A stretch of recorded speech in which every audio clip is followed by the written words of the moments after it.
함께 보신 하나님의 말씀은 요한복음 6장 60절에서 71절까지 말씀입니다. 신약성경 154페이지 전으로 있습니다. 요한복음 6장 60절에서 71절까지의 말씀을 드라마 바이블로 봉독하겠습니다. 제자 중 여럿이 듣고 말하되 이 말씀은 어렵도다.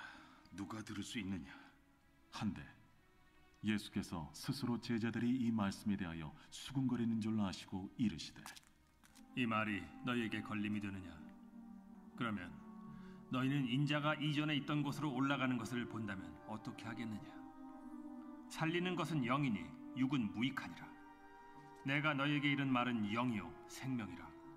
그러나 너희 중에 믿지 아니하는 자들이 있느니라. 이는 예수께서 믿지 아니하는 자들이 누구며 자기를 팔 자가 누구인지 처음부터 아심이로라. 그러므로 전에 너희에게 말하기를 내 아버지께서 오게 하여 주지 아니하시면 누구든지 내게 올 수 없다 하였노라. 그때부터 그의 제자 중에서 많은 사람이 떠나가고 다시 그와 함께 다니지 아니하더라. 예수께서 12 제자에게 이르시되 너희도 가려느냐? 시몬 베드로가 대답하되 주여, 영생의 말씀이 주께 있사오니 우리가 누구에게로 가오리이까?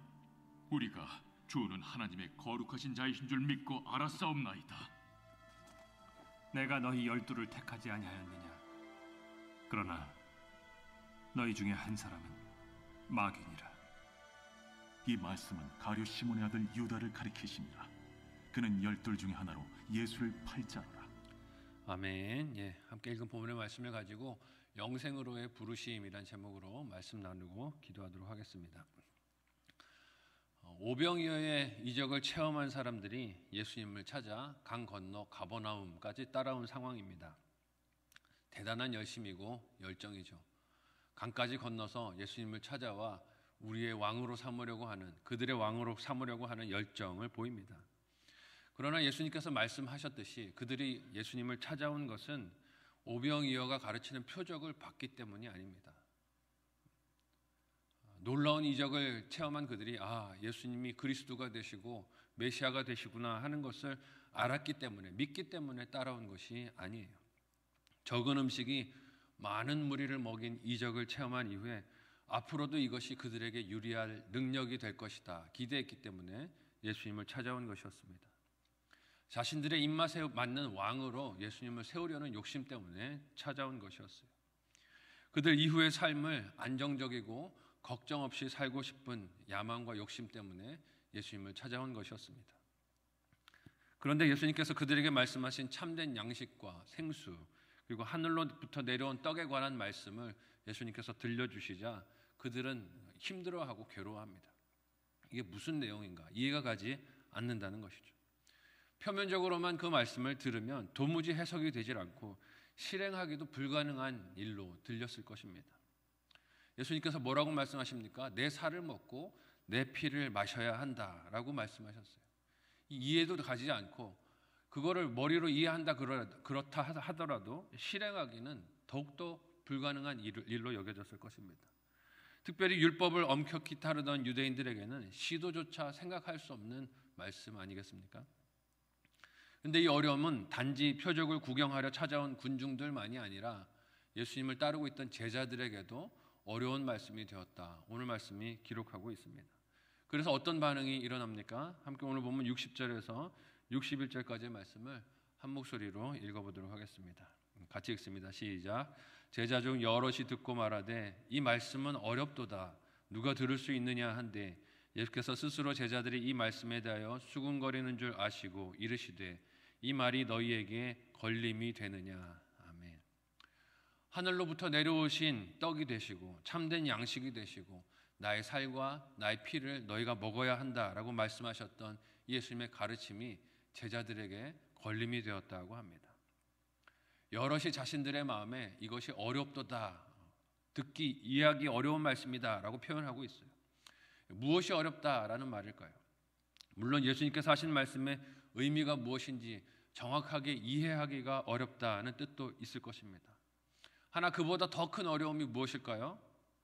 이제까지 자신들이 율법을 배워왔고 또 그렇게 살아야만 한다고 믿어왔던 세계관과 가치관이 예수님의 말씀을 따라가려 한다면 다 뒤집히고 다 뒤집어져야 한다는 부정당하는 것 같은 어려움이 그들에게 있다는 것입니다. 분명히 율법은 피를 먹는 것을 금하셨지요. 레위기 7장 10절에서 11절까지의 말씀을 우리 같이 한 목소리로 읽어보겠습니다. 같이 읽습니다. 시작. 이스라엘 집 사람이나 그들 중에 거류하는 거류민 중에 무슨 피든지 먹는 자가 있으면 내가 그 피를 먹는 그 사람에게는 내 얼굴을 대하여 그를 백성 중에서 끊으리니 육체의 생명은 피에 있음이라. 내가 이 피를 너희에게 주어 제단에 뿌려 너희의 생명을 위하여 속죄하게 하였나니 생명이 피에 있으므로 피가 죄를 속하느니라. 아멘. 어릴 때부터 유대인들은 귀에 못이 박히게 이 말씀을 듣고 암송하고 깨달아 배워왔을 것입니다.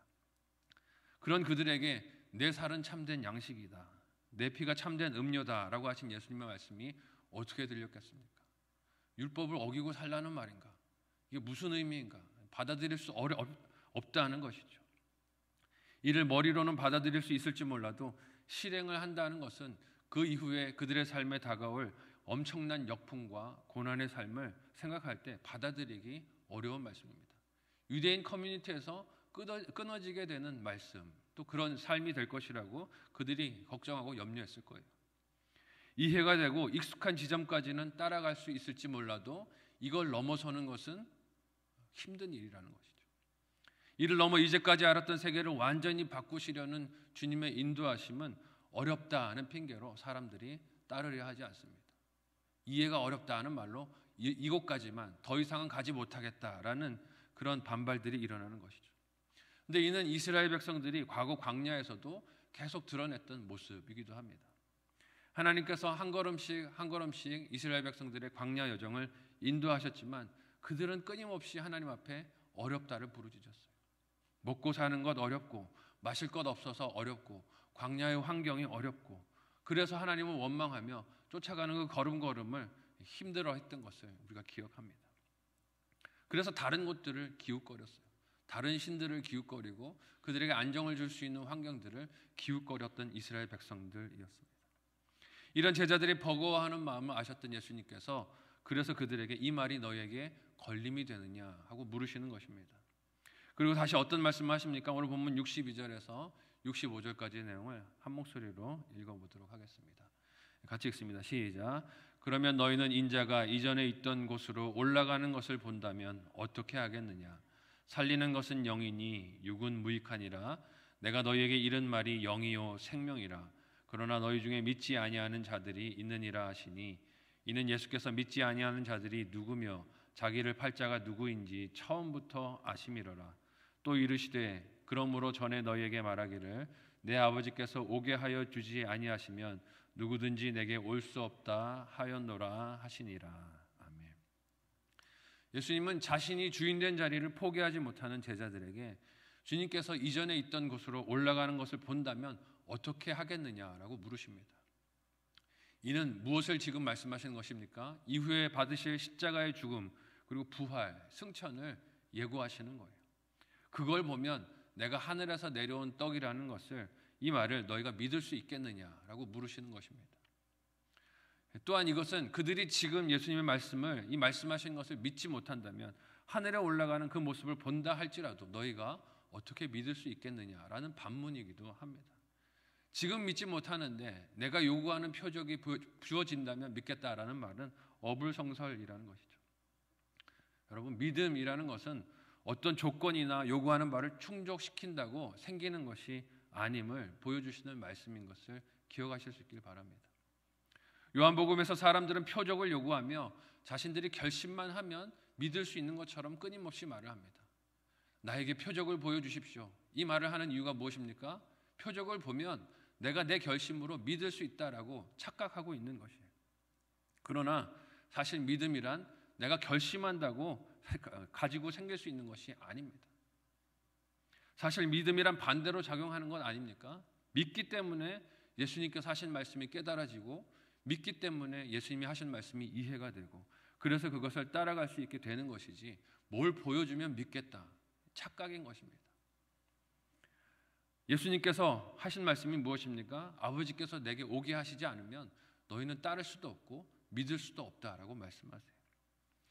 행하신 예수님의 그 일들의 의미가 해석되며 나를 향한 음성으로 들리는 것은 믿기 때문에 그것이 들리고 나를 향한 음성으로 들리고 믿어지는 것입니다. 그래서 예수님은 들은 말씀을 어렵게 여기면서 믿지 못하는 제자들에게 살리는 것은 육신의 배를 불리는 떡이 아니라 영과 생명의 떡이며 이를 믿는 것은 하나님께서 허락하시지 않으면 결단코 가능한 일이 아님을 말씀하십니다. 착각하지 말라는 거예요. 너희가 결심한다고 믿음을 가질 수 있는 것이 아니라는 것입니다. 이 말씀으로 우리 자신을 보면 지금 우리가 예수님을 그리스도로 주로 믿는 것이 얼마나 큰 은혜이며 놀라운 사랑입니까? 내 힘으로 된 것이 아니에요. 하나님이 불러주시고 사랑으로 우리 마음을 만져주셨기에 받게 된 은혜인 줄 믿으시기를 바랍니다. 하나님께서 우리를 예수님께로 인도해 주지 않으셨다면 누구도 그분을 나의 구주로 그리스도로 믿으며 그로 인한 생명을 누리지 못하기 때문입니다. 예수님께서 이 말씀을 하시자 곧 하나님께서 택하신 사람과 그렇지 않은 사람들이 양분되어 드러나게 되어집니다. 함께 66절에서 69절까지의 말씀을 한 목소리로 읽어보도록 하겠습니다. 같이 읽습니다. 시작. 그때부터 그의 제자 중에서 많은 사람이 떠나가고 다시 그와 함께 다니지 아니하더라. 예수께서 12 제자에게 이르시되 너희도 가려느냐? 시몬 베드로가 대답하되 주여 영생의 말씀이 주께 있사오니 우리가 누구에게로 가오리이까? 우리가 주는 하나님의 거룩하신 자인 줄 믿고 알았사옵나이다. 아멘. 제자들 중에서 많은 수가 예수님의 곁을 떠나 함께 다니지 않았다고 합니다. 이는 그들이 성령 하나님의 도우심으로 믿음을 갖지 못했기 때문임을 우리에게 보여주고 있습니다. 그리고 남은 12 제자에게 예수님이 물으십니다. 너희도 가려느냐? 너희에게도 이 말씀이 어렵고 그래서 받아들이기 어려워서 떠나겠느냐라고 물으시죠. 그렇게 물으실 때 남은 자들은 성령 하나님의 도우심을 받은 인생인 것이 드러납니다. 그 증거가 무엇입니까? 영생의 말씀이 주님께 있으니 우리가 어디로 가겠습니까? 주님 곁에 머물겠습니다. 베드로가 고백을 하고 예수님의 가르침을 따르는 모습을 보입니다. 마치 수가성의 여인이 자신의 물동이를 버려두고 마을로 들어가 자신이 행한 일을 말씀하신 예수님을 메시아가 오셨다라고 고백하고 사람들에게 알렸던 것처럼 지난 삶을 버리고 새로운 생명을 택하여 따르는 변화가 나타나는 것을 보게 됩니다. 또한 베드로가 그의 입으로 고백하듯 영생의 말씀이 예수님께 있는 것을 믿는 이 믿음이 이렇게 하나님의 인도하심을 받은 인생인 것이 드러납니다. 그러나 64절 본문이 미리 예고했듯이 입으로는 믿습니다를 외쳐도 어떤 사람이 있는 것을 봅니까? 믿지 않는 사람이 있는 것이 드러납니다. 떠나가는 사람들과 다른 길에 서서 물리적으로는 예수님의 곁에 있는 것 같아 보여도 믿지 않는 이가 제자들 가운데 있었습니다. 예수님은 이를 이미 알고 계셨다라고 오늘 본문이 기록하고 있어요. 함께 오늘 본문 70절에서 71절까지의 말씀을 한 목소리로 읽어보겠습니다. 같이 읽습니다. 시작. 예수께서 대답하시되 내가 너희 12를 택하지 아니하였느냐? 그러나 너희 중에 한 사람은 마귀니라 하시니 이 말씀은 가룟 시몬의 아들 유다를 가리키심이라. 그는 12 중에 하나로 예수를 팔 자러라. 아멘.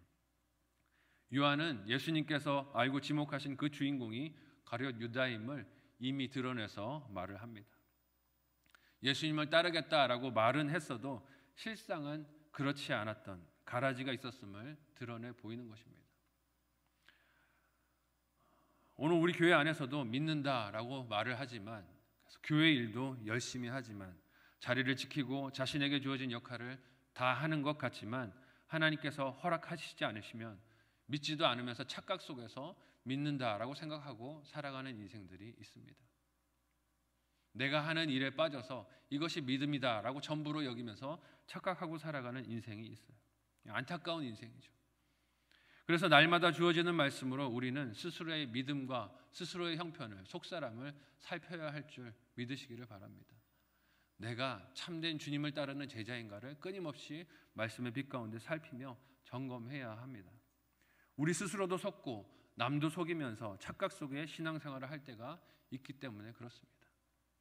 바라기는 헛된 것을 따르면서 무익한 육의 것만 구하다 끝나는 인생이 아니라 참된 양식이 되신 예수 그리스도를 구하고 믿고 또 그 주님을 따르면서 진정한 행복을 누리시는 저와 여러분의 인생이 되실 수 있기를 바랍니다.